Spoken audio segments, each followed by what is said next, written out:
তো টার্গেট সাফল্যের প্রোগ্রামে সবাইকে স্বাগতম। আজ ফির আমরা পুনরায় একটি অনুচ্ছেদের ট্রান্সলেশন করব। অবশ্যই আপনারা দেখতে থাকুন। আশা করি সকলেই ভালো আছেন। নমস্কার। আজকের অনুচ্ছেদটি নেওয়া হয়েছে শরদিন্দু বন্দ্যোপাধ্যায়ের সেতু উপন্যাস থেকে। তো প্রথমে পুরো অনুচ্ছেদটি বলে নেওয়া যাক। সত্যই কি সেতু আছে? আমি বৈজ্ঞানিক, অলীক কল্পনার ধারধারি না। আলোক রশ্মি ঋজু রেখায় চলে কিনা এই বিষয় লইয়া গত ৩ বৎসর গবেষণা করিতেছি। কঠিন পরিশ্রম করিতে হইয়াছে, কিন্তু শেষ পর্যন্ত বোধহয় সত্য সিদ্ধান্তে উপনীত হইয়াছি। কাল আমার কাজ শেষ হইয়াছে। হালকা মন ও হালকা মস্তিষ্ক লইয়া শয়ন করিতে গিয়েছিলাম। তারপর ওই স্বপ্ন। ভাবিতেছি, এ স্বপ্ন যদি অলীক কল্পনাই হয়, তবে সে এই সকল অদ্ভুত উপাদান সংগ্রহ করিল কোথা হইতে? আমার জাগ্রত চেতনার মধ্যে তো এ সকল অভিজ্ঞতা ছিল না। কল্পনা কি কেবল শূন্যকে আশ্রয় করিয়াই পল্লবিত হয়? রক্তের মধ্যে সামান্য একটু কার্বন ডাইঅক্সাইডের আধিক্য কি নিরবয়ব নাস্তিকে মূর্ত বাস্তব করিয়া তুলিতে পারে? তো প্রথমে অনুচ্ছেদটিকে আমরা একটি সেন্টেন্সে বানিয়ে নেব। প্রথম সেন্টেন্সটি কি আছে? সত্যই কি সেতু আছে? তো এটা একটি ইন্টারোগেটিভ সেন্টেন্স। তো আর সেন্টেন্সটি যদি দেখা যায় তাহলে কোনো সাবজেক্ট নেই। তো সাবজেক্ট না থাকলে আমরা সেন্টেন্সটা জানি দেয়ার দিয়ে বানাবো। তো এটা যদি একটি সেতু আছে যদি হতো তাহলে দেয়ার ইজ আ ব্রিজ। তো সত্যই কি সেতু আছে? কি সেতু আছে? তাহলে ইজ যেটা আছে সেটা দেয়ারের আগে আমরা নিয়ে যাব। Is there really a bridge? একদম সহজ সরল সেন্টেন্সে is there really a bridge. দ্বিতীয় সেন্টেন্সটি, আমি বৈজ্ঞানিক, অলোক কল্পনার ধারধারি না। এটা প্রেজেন্ট টেন্সে হবে পুরোটাই। আমি বৈজ্ঞানিক, বৈজ্ঞানিকের ইংলিশ কি? সায়েন্টিস্ট। তো সেন্টেন্সটা কি দাঁড়াবে? I am a scientist. অলীক কল্পনার ধারধারি না। অলীক, অলীকের ইংলিশ কি হতে পারে? ইলিউশন, ইলিউশনারি। কল্পনা, ইমাজিনেশন। তো এটা দুভাবে হতে পারে। তো প্রথমে আমি এটাতে ডোন্ট মানে নেতিবাচক না করে করছি, I hardly care for illusionary imagination. আর যদি আমরা এখানে ডোন্ট দিয়ে ব্যবহার করি তাহলে সেন্টেন্সটাকে আমরা কি লিখতে পারি? I don't care for illusionary imagination. দুটো সেন্টেন্সই ঠিকঠাক, এর মধ্যে কোনো সমস্যা হবে না। চলে আসি পরবর্তী সেন্টেন্সে। আলোক রশ্মি ঋজু রেখায় চলে কিনা এই বিষয় লইয়া গত ৩ বৎসর গবেষণা করিতেছি। কোনো সেন্টেন্সের মধ্যে যদি কি না থাকে তাহলে আমরা কি ব্যবহার করি? ওয়েদার। আলোক রশ্মি, রে অফ লাইট হতে পারে, বিম অফ লাইট হতে পারে। আমরা এখানে যে সেন্টেন্সটি আছে এই সেন্টেন্সটির দ্বিতীয় পার্টটি মানে এই বিষয় লইয়া গত ৩ বৎসর গবেষণা করিতেছি, এটা আমরা প্রথমে লিখব। ৩ বৎসর ধরে গবেষণা করছি, এটা কি হবে? এটা হবে প্রেজেন্ট পারফেক্ট কন্টিনিউয়াস।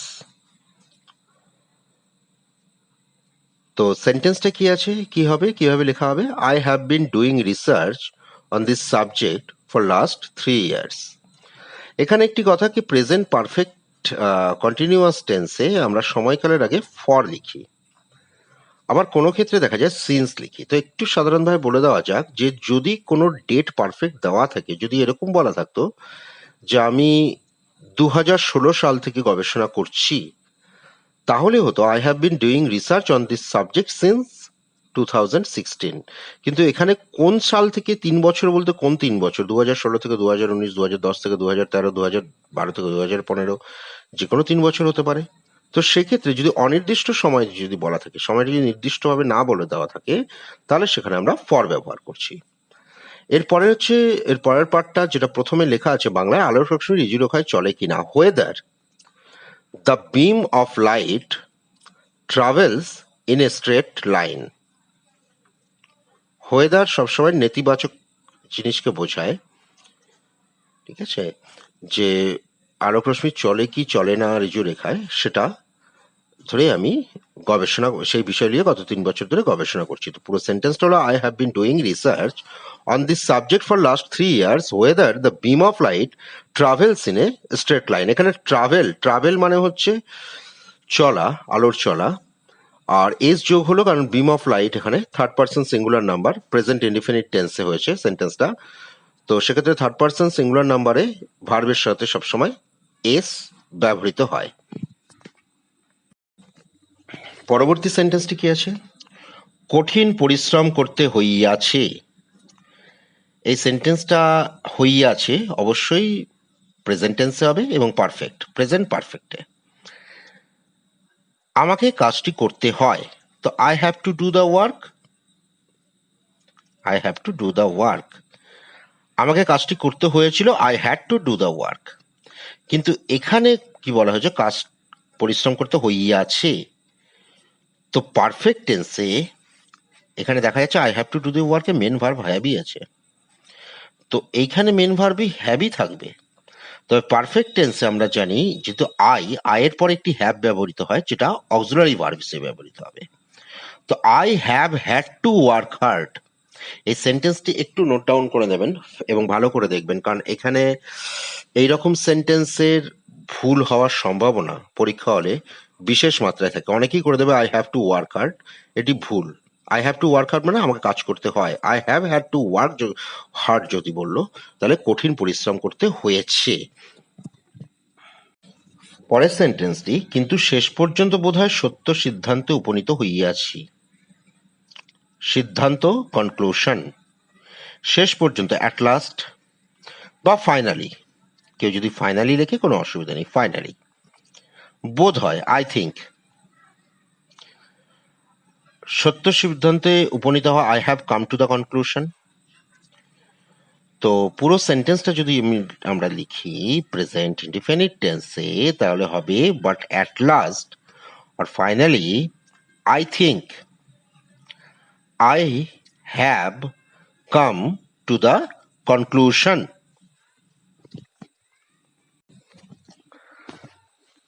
কাল আমার কাজ শেষ হইয়াছে। এই কাল কবে? গতকাল, ইয়েস্টারডে শেষ হইয়াছে, এটাও পারফেক্ট টেন্স হবে প্রেজেন্ট পারফেক্টে। শেষ হইয়াছে এটা যদি প্যাসিভ ভয়েসে করে নেওয়া যায় তো যেতেই পারে। আমার কাজ, my work has been completed. Passive ভয়েসের ক্ষেত্রে আমরা কি জানি? প্রথমে অবজেক্ট লেখা হয়, তারপরে হ্যাজ বা হ্যাভ, এখানে থার্ড পার্সন সিঙ্গুলার নাম্বার যে কারণে হ্যাজ হয়ে গেল, তারপরে বিন ব্যবহার হবে, তারপরে যে ভার্বের থার্ড ফর্মটা, তো সেই অনুসারে এখানে করা হয়েছে। মাই ওয়ার্ক দেওয়া হয়েছে, তারপরে হ্যাজ বিন করা হয়েছে, তারপরে third form of complete is completed. হালকা মন ও হালকা মস্তিষ্ক লইয়া শয়ন করিতে গিয়াছিলাম। ছিলাম ক্রিয়ার সঙ্গে ছিলাম, মানে এটা কিন্তু পাস্ট ইনডিফিনিটে হবে। হালকা মন হালকা মস্তিষ্ক, ওয়েটলেস হবে না বা লাইট ভালো লাগবে না খুব একটা। এতদিন উনি একটি রিসার্চের মধ্যে ছিলেন, তার চাপ ছিল, তো সেটাকে স্ট্রেস বলা যেতে পারে। চাপহীন, চাপ মুক্ত, স্ট্রেস ফ্রি। তো এখানে বারবার স্ট্রেস ফ্রি দেওয়ার দরকার নেই। তো শয়ন করতে গিয়েছিলাম, I went to bed with stress free mind and brain.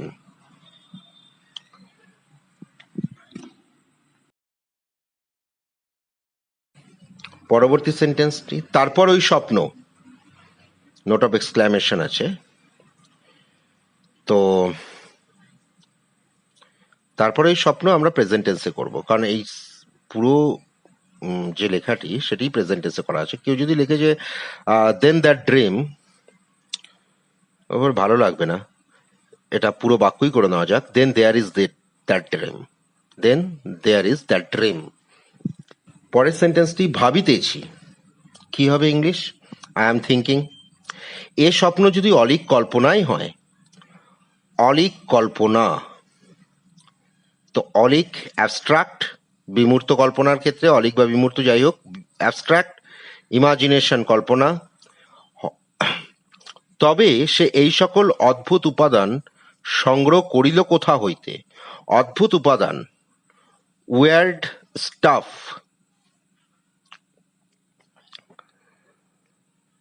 প্রথম পার্টটা ভাবিতেছি এ স্বপ্ন যদি অলীক কল্পনাই হয়।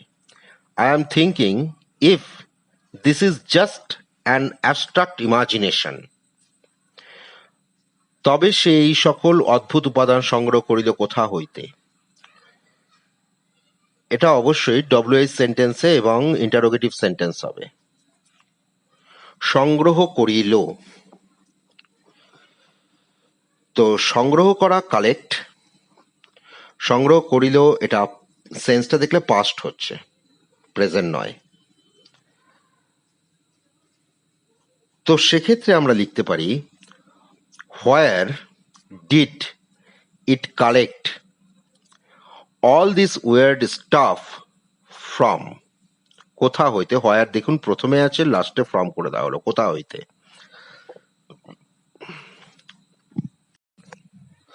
চলে আসি পরের সেন্টেন্সে। আমার জাগ্রত চেতনার মধ্যে কে এ সকল অভিজ্ঞতা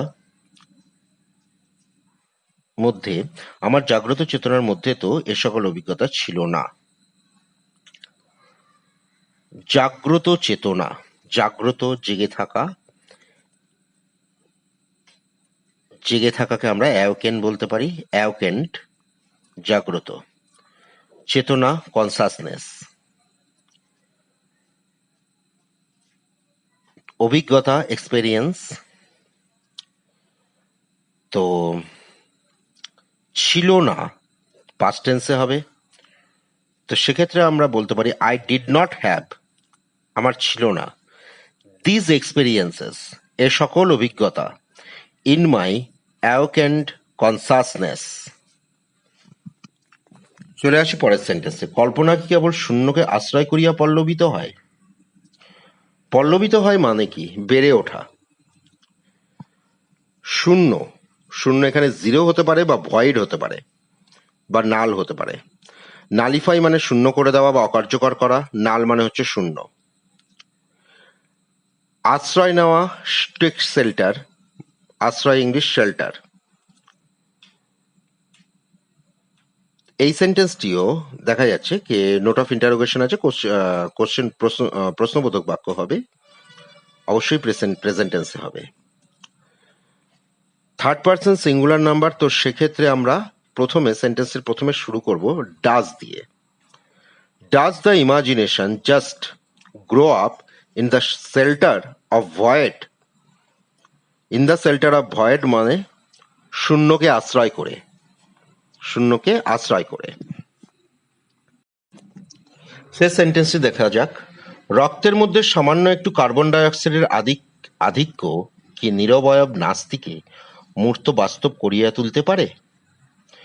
নাস্তি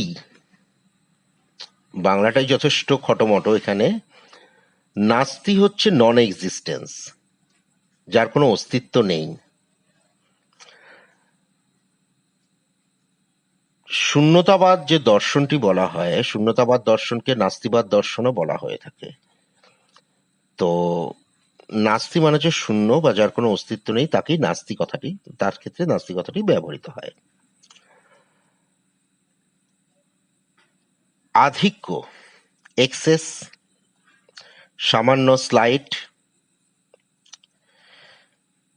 নিরবয়ব, শেপলেস, নাস্তি, নন বিইং।